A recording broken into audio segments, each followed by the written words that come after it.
So, you want to be financially independent, but you don't want to be frugal. Sure, that's possible if you have a big inheritance coming your way, or are betting on winning the lottery. But if you're like me who does not rely on either of those two scenarios, frugality is one of the few tools that I use to grow my net worth to 7 figures in less than 10 years. But first, let me tell you a little bit of my background so that you have some kind of context and can better relate to my situation, because I guarantee you that you and I are probably very similar. In short, my parents, as loving as they are, never had any extra money. They put food on the table and a roof over my head, and I am very thankful for that. But when it comes to being financially savvy, I had to learn everything on my own. I got my first kid job at the age of 12, delivering flyers because I needed to pay for a tennis camp that cost $100. Over my high school and college years, I had various part-time jobs paying minimum wage. And finally, at the age of 21, I got my real adult full-time job that had a starting salary of $35,000 per year, Canadian dollars.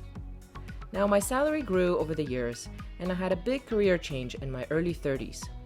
That led me to a 6-figure salary now, but that is not what got me to being financially independent in my late 30s.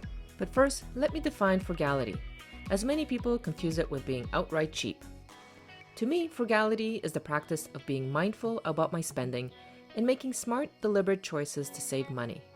It involves making intentional decisions about how to allocate money and other resources with a focus on reducing waste and maximizing value. But most importantly, frugality is a way of thinking that cultivates a growth mindset and teaches you how to be efficient, not just for the time that you are trying to accomplish your financial goals, but sets you on the right track mind for the rest of your life. Okay, let's get down to the details of how frugality got me to where I am in my financial journey.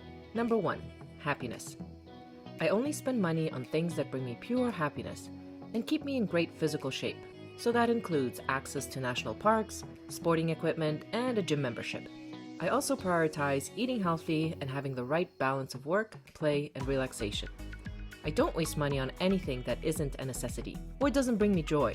It's that simple. Materialistic things such as expensive cars, jewelry, clothes, and oversized homes don't bring me any joy. In fact, they do the opposite. Having a lot of unnecessary things only clutter up my physical space and my mind.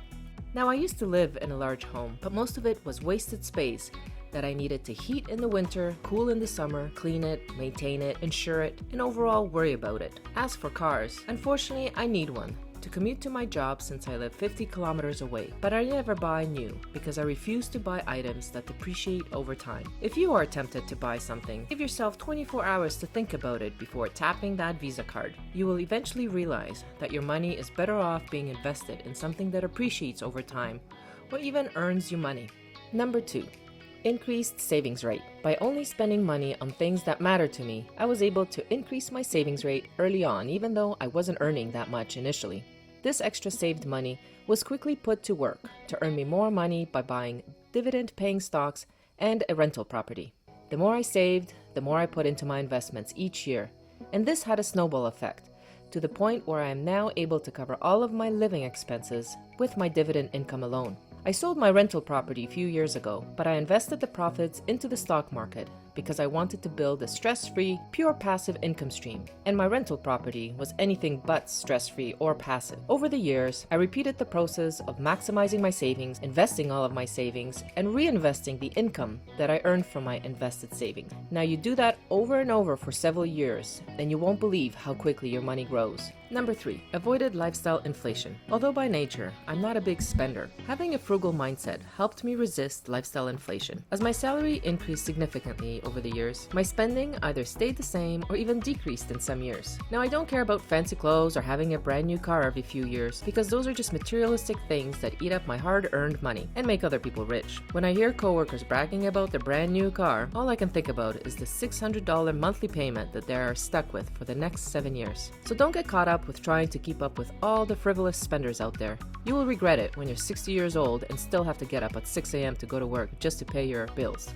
Live below your means, even if it's just for a few years. And don't follow others like sheep when it comes to spending habits. This is one area where you should pave your own financial path and not compare yourself to others. It's irrelevant how much your neighbor or your coworkers have or spend, because personal finance is just that. It's personal to you, and your circumstances. Number 4, learn new skills. Being frugal encouraged me to learn new skills that I can now take advantage of for the rest of my life. Instead of hiring a construction company to finish my 600 square foot unfinished basement, I got my dad to show me how to build interior walls and drywall them from start to finish. Instead of outsourcing video editing for this YouTube channel, I learned the DaVinci Resolve video editing program by watching hours of YouTube videos and experimenting things on my own.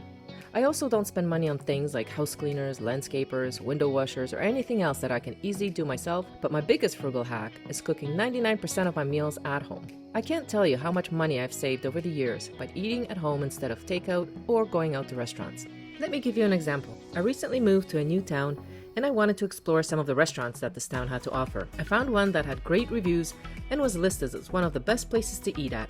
I checked out their menu online, and one dish, which I often eat at home, caught my eye. Not because of how amazing this dish looked, but how much it was. This dish that I'm talking about is a simple toast with mushrooms, but you will never guess how much it costs. Are you sitting down? This simple meal costs $19 Canadian.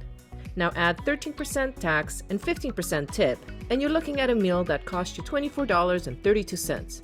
If you were to make this simple meal at home, it would cost you under $3. So if you're going to do just one thing in your frugal journey, stop eating out, especially for lunches while at work, and learn how to cook a variety of healthy meals in your own kitchen. You will be shocked at how much money you will save over a short period of time. If you enjoyed this video and want to learn more about how to build your net worth without having to win the lottery, trust me, your odds are stacked against you. Subscribe to my channel and be on the lookout for future videos. Thanks for watching.